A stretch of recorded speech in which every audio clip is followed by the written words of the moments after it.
Terima kasih Pak Pri, Prof. Laksono, Bapak Ibu sekalian, para hadirin, para peserta dari webinar ini. Assalamualaikum warahmatullahi wabarakatuh. Selamat siang, salam sejahtera bagi kita semuanya. Pertama tentunya saya atas nama Kementerian Kesehatan menyambut gembira terhadap upaya-upaya Pak Pri, Prof. Coco, dan semua teman-teman yang ada di dalam komunitas ini untuk melaksanakan webinar seperti ini. Bapak Ibu sekalian, sebagaimana kita ketahui bahwa merebaknya kasus ini yang dimulai dari Cina pada akhir tahun 2019, kemudian yang oleh WHO disebut dengan COVID-19, dan tentunya telah juga dinyatakan sebagai Public Health Emergency of International Concern pada tanggal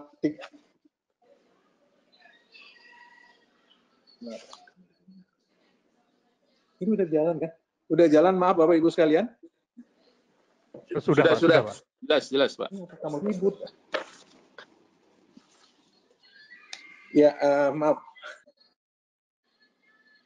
Ya, Bapak Ibu sekalian, tentunya kita berharap dengan upaya-upaya yang sudah dilakukan oleh pemerintah saat ini dengan merebaknya kasus ini pada tanggal 30 Maret tahun 2020 masuk ya, sampai 30 Maret hari ini kita sudah mengidentifikasi ada 1.414 kasus yang dimana dikonfirmasi di 31 dari 34 provinsi dengan kasus kematiannya 122.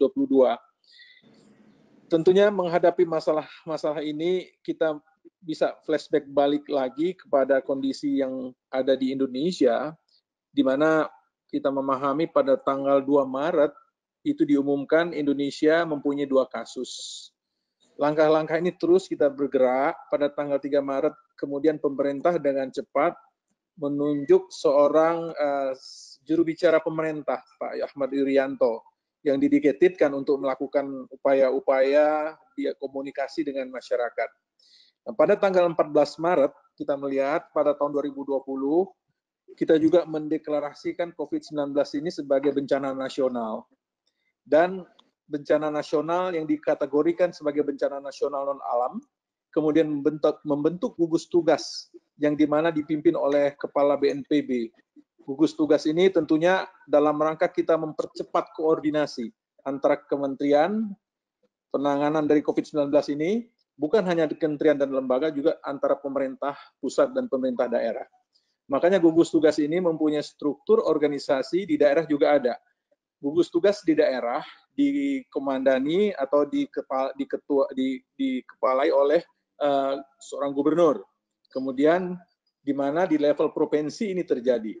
Nah, semuanya ini bergerak bersama-sama dalam satu irama dalam bentuk gugus tugas. Artinya upaya-upaya koordinatif yang betul-betul menyatu sampai hari ini terus kita lakukan. Nah, kemudian pada tanggal 15 Maret, Bapak Ibu sekalian, pemerintah juga mengambil kebijakan di mana meminta masyarakat untuk melakukan apa yang dinamakan social distancing. Hingga saat ini diteruskan menjadi physical distancing. Nah, upaya-upaya inilah dalam rangka kita memberikan proteksi, melakukan upaya-upaya pencegahan terhadap transmisi penyakit ini. Tentunya, sekali lagi, kita melihat bahwa upaya-upaya ini tidaklah bisa dilakukan oleh pemerintah secara sendiri-sendiri. Makanya kalau kita melihat upaya-upaya yang sudah dilakukan pemerintah dalam rangka merespon terhadap respon teknis yang kita lakukan, pemerintah sudah menunjuk 49 laboratorium rujukan di seluruh Indonesia untuk diagnosis COVID-19 ini. Di mana 48-nya itu adalah lab jejaring, di mana satu adalah menjadi lab konfirmasi berada di laboratorium Badan Litbangkes. Yang mana dalam seminggu ini terakhir ini pemerintah juga telah melakukan pemeriksaan besar-besaran terhadap COVID-19 ini melalui rapid test yang diupayakan dalam rangka untuk melakukan screening awal dalam rangka sehingga terutama untuk daerah-daerah yang terkonsentrasi sebagai sebuah pemeriksaan awal. Tujuannya tidak lain adalah segera menemukan kasus ini secara cepat dan tentunya nanti akan dikonfirmasi melalui lab-lab jajaring yang sudah ada. Displaynya biasanya kan multi display ya, ada beberapa. Kemudian Bapak Ibu sekalian, selain itu pemerintah juga sudah menunjuk 132 rumah sakit rujukan yang ditunjuk oleh pemerintah pusat, di mana pemerintah daerah juga sebetulnya sudah kita berikan kewenangan untuk melakukan ataupun menguatkan sistem pelayanan kesehatan di daerah. Di mana selain 132 rumah sakit rujukan tadi, Dirjen Yankes dalam hal ini juga sudah mengeluarkan edaran di mana semua rumah sakit yang berada di bawah rumah sakit pemerintah daerah yang mampu itu juga akan ditunjuk sebagai rumah sakit yang mampu dalam jejaring rumah sakit rujukan tadi.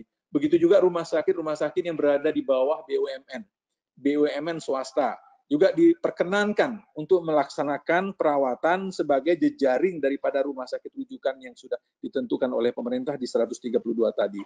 Bahkan kemudian pemerintah membuat rumah sakit darurat yang ada di Wisma Atlet, yang mana kapasitasnya itu berkisar sekitar 3.000 tempat tidur kalau dimuat, kalau difullkan. Tapi sekarang dengan kapasitas yang ada itu kita sudah merawat sekitar sampai saat ini sekitar 413 pasien. Kemudian Bapak Ibu sekalian, di samping itu juga kami memobilisir tenaga-tenaga di bidang kesehatan yang memang saat ini sudah banyak kita berikan penguatannya. Tenaga-tenaga ini sekali lagi bukan hanya yang berasal dari pemerintah, rekrutmen dari relawan-relawan yang ada, cuman juga bekerja sama dengan Kementerian Pendidikan dan Kebudayaan dalam hal ini Dirjen Dikti yang mendayagunakan mahasiswa-mahasiswa Fakultas Kedokteran dalam bentuk upaya-upaya untuk dalam rangka detect, promotif, preventif itu juga kita lakukan. Dari besaran tenaga yang sudah terhimpun dari data dari Dirjen Yankes, bahwa kita mempunyai PPSDM yang dari PPSDM itu daftar terbaru adalah 568 tenaga yang sudah ada. Kemudian kita juga dalam upaya ini kita kan juga melakukan pembekalan, ada 261 orang. Jadi totali yang mendaftar sebagai relawan dari data PPSDM ini sudah 859 orang. Di mana terdiri dari ahli teknologi laboratorium, dari kemudian tenaga medik, tenaga dokter umum, dari sisi mediknya tenaga dokter umum, epidemiologi kesehatan, farmasi, gizi, perawat, sanitarian, elektromedis, penata anestesi, psikologi klinis, radiografer. Semuanya berhimpun. Begitu juga dengan yang dilakukan kerjasama dengan Kementerian Pendidikan dan Kebudayaan. Kemendikbud sudah mendedikatkan sekitar 14.000 tenaga relawan yang akan juga bergerak bersama-sama. Tapi karena keterbatasan dari sisi kompetensi, makanya penempatan tenaga yang dari Dikbud kita lebih titik beratkan kepada tenaga-tenaga yang berada pada upaya-upaya promotif, preventif, dan juga dalam rangka mengelola call center kita, dalam mengelola komunikasi, informasi, dan edukasi yang dilakukan. Jadi semuanya bergerak. Kami berharap juga dari semua komponen masyarakat yang ada ikut bersama-sama.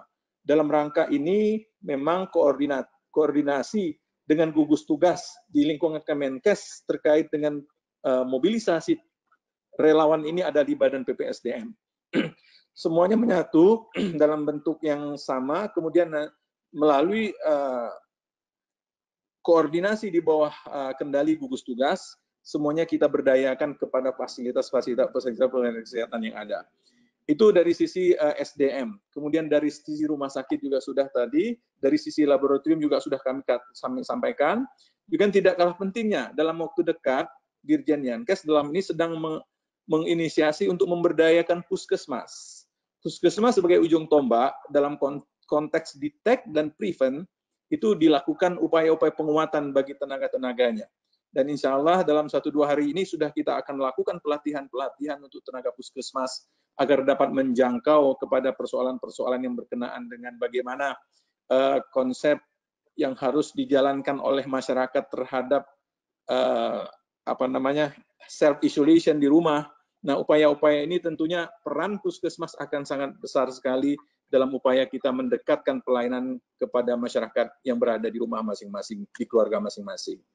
Kemudian Bapak Ibu sekalian, tidak kalah pentingnya dalam sentuhan teknologi informasi, dalam bentuk upaya-upaya menjalin kerjasama dengan startup yang ada, termasuk yang sudah kita kenal seperti Gojek, Grab ya, yang mereka juga mempunyai dalam konteks kerjasama dengan startup kesehatan, dan seluruh startup kesehatan yang ada juga sudah kita kerjasamakan dengan Kementerian Kesehatan dalam bentuk MOU. Semuanya sekali lagi dalam upaya kita mendorong agar masyarakat dapat terlayani dan dapat mendapatkan akses pelayanan kesehatan, informasi yang cepat, tepat, agar semuanya ini dapat berjalan dengan baik. Untuk itu, Bapak Ibu sekalian, sekali lagi kami berharap kepada seluruh komponen, termasuk yang hari ini Bapak Ibu hadir di dalam webinar ini, kiranya mari bersama-sama kita dapat menyatukan langkah dalam rangka upaya bekerja bersama-sama untuk mengendalikan ini. Kalaupun memang intervensi betul kita lakukan dan masyarakat patuh dengan apa himbauan dari pemerintah untuk melakukan upaya-upaya yang dinamakan physical distancing, social distancing, maupun self-isolation, itu dipatuhi, insya Allah mungkin intervensi kita tidak akan begitu berat dalam upaya menurunkan angka ini. Tetapi sekali lagi, untuk itulah peran dari semua pihak, peran dari semua sektor, dari semua unsur amat sangat menentukan dan amat sangat dibutuhkan. Sekali lagi kami mengucapkan terima kasih kepada Pak Pri, Pak Laksono, dan teman-teman sekalian yang ada dalam webinar ini, dan juga para narasumber. Kami tentunya berharap masukan-masukan, input-input yang dapat diberikan kepada pemerintah akan kami tunggu untuk menjadi bagian action kami di lapangan. Sekali lagi terima kasih dan selamat dengan mengucapkan Bismillahirrahmanirrahim. Mari kita ikuti bersama webinar yang amat sangat bermanfaat ini. Terima kasih. Assalamualaikum warahmatullahi wabarakatuh.